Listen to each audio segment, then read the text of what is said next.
તો આ શહેરીકરણનું જે ભૂત જે ભારતીય જનતા પાર્ટીમાં ધૂણી રહ્યું છે એ ગુજરાતને એક દિવસ ડૂબાડશે, કારણ કે મોટા શહેરો બનાવવાથી એની વ્યવસ્થા જાળવવી બહુ મુશ્કેલ થઈ જતી હોય છે. અને એટલા માટે આપણે જાણીએ છીએ કે આ બધા જ જે વિરોધ થાય છે, ઘણા ગામડાઓ કહે છે કે અમને ગામમાં શહેર ના બનાવો, ગ્રામજનોને વિશ્વાસમાં લીધા વગર નગરપાલિકા કે મહાનગરપાલિકા બનાવી દેવામાં આવે છે. તો આ બાબત જે છે એ એમની આપણે સાંભળીએ કે શું વેદના છે એ આપણે સાંભળીએ એમની પાસેથી. હા જી દિલીપભાઈ, નમસ્કાર. ગુજરાતના મુખ્યમંત્રી શ્રી ભૂપેન્દ્રભાઈ પટેલે 2 દિવસ પહેલા ગુજરાત રાજ્યમાં 17 નવા તાલુકાઓની જાહેરાત કરી, જેમાં અમારી માગણી જૂની હોવા છતાં પણ જાદરને અન્યાય કર્યો છે. અમારી માગણી લગભગ 1990 થી ચાલુ હતી સાહેબ. એ વખત રાજપા સરકાર આવી, જ્યારે શંકરસિંહ વાઘેલા ગુજરાતના મુખ્યમંત્રી બન્યા, ત્યારે પણ એમને તાલુકાની ફાળવણી કરી અને ઈડરમાંથી વડાલી તાલુકો બનાવ્યો અને જાદરને પણ અન્યાય કર્યો હતો. ત્યારથી અમારી માગણી લગાતાર ચાલુ છે. વોરા સાહેબ 1995માં જ્યારે ઈડર લડવા માટે આવેલા, ત્યારથી આજ સુધી એમના પડખે હવે ભારતીય જનતા પાર્ટીને જ મત આપ્યા છે અને ભારતીય જનતા પાર્ટીના હવે સિનિયર કાર્યકરો છીએ. છતાં પણ આ વિસ્તારના એક ઈડર મોટો તાલુકો હોવાથી આ વિસ્તારમાં એવું લાગે છે કે ભાઈ આ વિસ્તારનો જેટલો વિકાસ થવો જોઈએ એ થયો નથી. એના અનુસંધાને અમે એવી એક માગણી કરેલી કે ભાઈ આ વિસ્તારના દરેક ગામ પંચાયતોએ ગામ સભામાં ઠરાવો કરીને લગભગ અમારી પાસે 38 ગામ અને 10 પરાના ગામોવાળાએ સંમતિ આપી અમે એક આખી ફાઇલ બનાવેલી છે. એમાં અમે તાલુકાને કારોબારીમાં પણ એમાં મંજૂર કરાવેલી છે, જેમાં ભારતીય જનતા પાર્ટીના પણ સભ્યો છે અને કોંગ્રેસના છે, પણ સર્વાનુમતે દરેકે એમાં સંમતિ આપેલી છે. તેવી જ રીતે જિલ્લા પંચાયતે પણ અમને એવી રીતના સંમતિ આપેલી છે અને મામલતદારે પણ પોઝિટિવ અભિપ્રાય આપેલો છે, પ્રાંત કલેક્ટરે પણ પોઝિટિવ લખેલું છે અને સાબરકાંઠા કલેક્ટરે પણ એમાં પોઝિટિવ કરીને ફાઇલ મહેસૂલ વિભાગ ગાંધીનગરને પણ મોકલાયેલી છે. અને આવી બાકીની બધી જ ફાઇલો બનાવીને અમે ગુજરાત રાજ્યના જેટલા પણ રાજ્ય કક્ષાના મંત્રી, કેબિનેટ કક્ષાના મંત્રી દરેકને અમે આપેલી છે. અને રૂબરૂ અમે આપણા ગુજરાતના મુખ્યમંત્રી ભૂપેન્દ્રભાઈ પટેલને પણ અમે 2 વખત રૂબરૂ અમારા ધારાસભ્ય એ વખત હિતુભાઈ કનોડિયા હતા, એમની સાથે લઈને પણ ગયેલા છે અને રમણભાઈ હોળાને પણ અમે લઈને ગયેલા છે. છતાં પણ આ વિસ્તારનો આ સરકાર કેમ વિકાસ નથી ચાહતી કે એના કોઈ મતના રાજકારણમાં રમે છે એ હજી અમને ખબર પડતી નથી. એટલે અમારી એક જ માગણી છે કે હજુ પણ અમને આ જો 17 તાલુકાઓ કે જેને હજી કોઈ એમને માગણી પણ નથી કરી, અમારી એક બાજુમાં સાઠંબા, આ હડાદ, કોચીના આ જે તાલુકા જાહેર કર્યા છે, અમારા કરતા વસ્તી પણ ઓછી છે, એટલા ગામડાઓ પણ નથી અને એટલી ત્યાં કોઈ ફેસિલિટી નથી, છતાં પણ એમને કોઈ માગણી નથી કરી, છતાં પણ એમને તાલુકા આપ્યા છે. ત્યારે અમારી માગણી, અમારી પાસે રેલવે સ્ટેશન પણ છે, કોટનની મોટી જીનો પણ છે, મોટી હોસ્પિટલ છે, કોલેજ છે, બાકીની બીજી સુવિધાઓ છે, પણ આ ગામ ઈડર તાલુકાથી 25 કિલોમીટર દૂર હોવાના કારણે અહીંયાથી લોકોને જવામાં તકલીફ પડે છે. અને ઈડરમાં લગભગ 140 જેટલી પંચાયતો સામેલ છે, એટલે એમાંથી જો 40 અલગ થાય તો આ તાલુકાનો પણ સારો વિકાસ થાય, ઈડરનો પણ થાય અને જો નવો તાલુકો બને એનો પણ સારો વિકાસ થાય. અમારી આ અપેક્ષા એ અમારી આ માગણી છે અને એ માગણી જો સંતોષાય ના તો અમે ટૂંક સમયમાં જી સર, આ માગણી અમે 2021 થી પૂરજોશમાં ચલાવેલી છે સાહેબ. 2021ની સાલથી કમ્પ્લેટ ફૂલ ઝડપમાં બધી ફાઇલો સાથે કોઈ પણ બાકી રાખેલા નથી.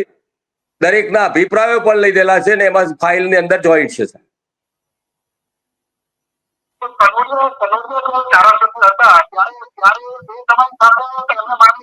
હાજી સાહેબ, એ અમારી જોડે જ આવ્યા હતા. એમને મુખ્યમંત્રીનો સમય પણ એમને જ લીધો હતો અને ઈડર તાલુકાના અને સાબરકાંઠા જિલ્લાના તમામ પદાધિકારીઓ પણ અમારી જોડે જ આવેલા હતા. સંગઠનના તમામ પ્રમુખશ્રીઓ અને બધા પણ અમારી જોડે હતા.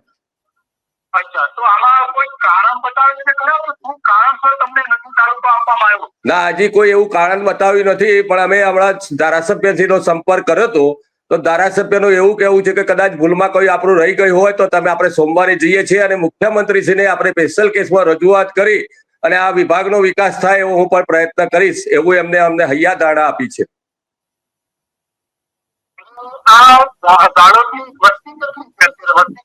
જાદરની પ્રોપર જે જાદરની વસ્તી છે 10,000ની છે અને જે ગામડા જોડાયા છે એની સાથે 70,000ની વસ્તી અમારી પૂરી છે સાહેબ. 38 ગામો જોડાય છે ને 10 પડા છે.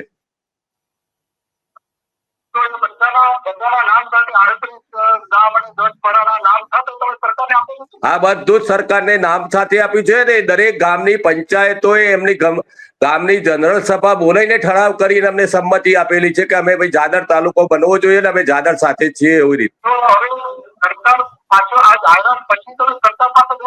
બસ હવે આ સોમવારે જાઓ અમે અમારા ધારાસભ્યને બધી રજૂઆત કરી છે ને બાકીના અમે જેટલા ભારતીય જનતા પાર્ટીના કાર્યકરો હતા જેટલા પણ અમારા અહીંયા ચૂંટાયેલા સભ્યો હતા એ બધાએ રાજીનામાનું બધું જ અમે આપી દીધેલું છે.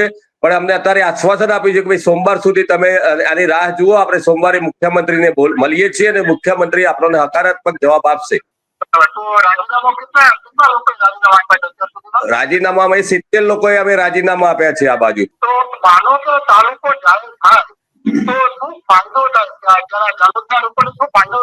જાદર સાહેબ જાદર હો જાલોદ જાદર. હા સાબરકાંઠા જિલ્લાનું ઈડર તાલુકાનું જાદર ગામ. એનો ફાયદો એટલો જ થાય કે સાહેબ અહીંયાની વસ્તી એ ગરીબ પબ્લિક છે એટલે અહીંયા જયારે ઈડર જાય છે તો ઈડર એક મોટો તાલુકો ના હોવાના કારણે આજે જે જાય તો એનું કામ આજના જ થતું નથી. એને 1-2 દિવસ લાગે જ છે કારણ કે ત્યાં એટલી બધી લાઈન હોય છે કોઈ પણ કામ ગયો હોય તો પણ. એટલે એને વારાઘડી એનો આર્થિક રીતે પણ એનો બચાવ થાય એનું કામ પણ ઝડપી થાય અને એક જાદર વિસ્તારનો એક આખો વિકાસ થાય છે. સરકાર કહે છે કે સૌનો સાથ સૌનો વિકાસ તો પછી અમારો વિકાસ પણ થવો જોઈએ ને. અમારો વિકાસ કેમ નથી થતો? અને અમે ભારતીય જનતા પાર્ટીના છીએ. અમારે તો ખાલી માગવાનું અમે આટલા વર્ષોથી જો ભારતીય જનતા પાર્ટીનો અમારો ઉમેદવાર પણ ના હોય ગમે તે ઉમેદવાર મૂકે થતો પણ અમે ભારતીય જનતા પાર્ટીને જીતાડીએ છીએ તો અમે અપેક્ષા તો રાખીએ ને. અમે કોઈ પોતાના માટે કોઈ રાખતા નથી. આ પબ્લિકની આ બાજુના એરિયાની પબ્લિક માટે રાખીએ છીએ. અને જો આ તાલુકો જાહેર નહીં થાય સાહેબ તો હું તમને કહું કે જે બાંગ્લાદેશ માને છે ને આ લોકો અમને માને છે કે ભાઈ આ ઈડર તાલુકાનો જાદર વિસ્તાર એટલે બાંગ્લાદેશ છે. પણ એમને ખબર નહીં કે બાંગ્લાદેશમાં પણ એક આંદોલન થઈ ગયું ને શેખ હસીનાના ભાગીને અને અહીંયા ભારતમાં આવીને શરણ લેવું પડ્યું. એવું ના થાય એના માટે અમે વિનંતી કરીએ છીએ હજી કે આ પબ્લિકને તમે એક વિકાસ થાય એવું કંઈક કરો. અને હું ભારતીય જનતા પાર્ટીનો એક જૂનામાં જૂનો કાર્યકર છું. આજે દુઃખ સાથે હું કહું છું આપને.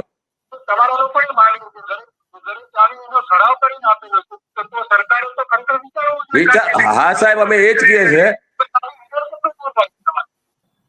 તો જો તમને આ વિડીયો ગમ્યો હોય અને તમને આ વિડીયો પૂરો જોવાની ઈચ્છા હોય તો ધ ગુજરાત રિપોર્ટ આ અમારી મુખ્ય ચેનલ છે એના લાઈવ સેક્શનમાં તમને આ વિડીયો જોવા મળશે જેમાં સંપૂર્ણ ચર્ચા કરવામાં આવી છે.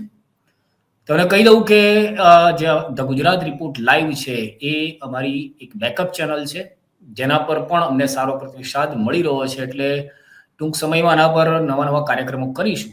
પણ હાલ પૂરતું આ ચેનલ એટલા માટે છે કારણ કે સરકારની જે વક્ર દ્રષ્ટિ છે એ કદાચ અમારી જે ચેનલ છે એના પર આવે અને કેટલાક દિવસ માટે કોઈ વિક્ષેપ પડે તો એવા સંજોગોમાં તમે અને અમે જોડાયેલા રહીએ, આપણું બંધન છે અતૂટ રહે એ માટે આ ચેનલ એને ચલાવવામાં આવી રહી છે.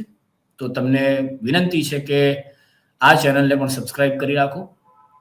આપનો દિવસ શુભ જાય. ભારત માતા કી જય.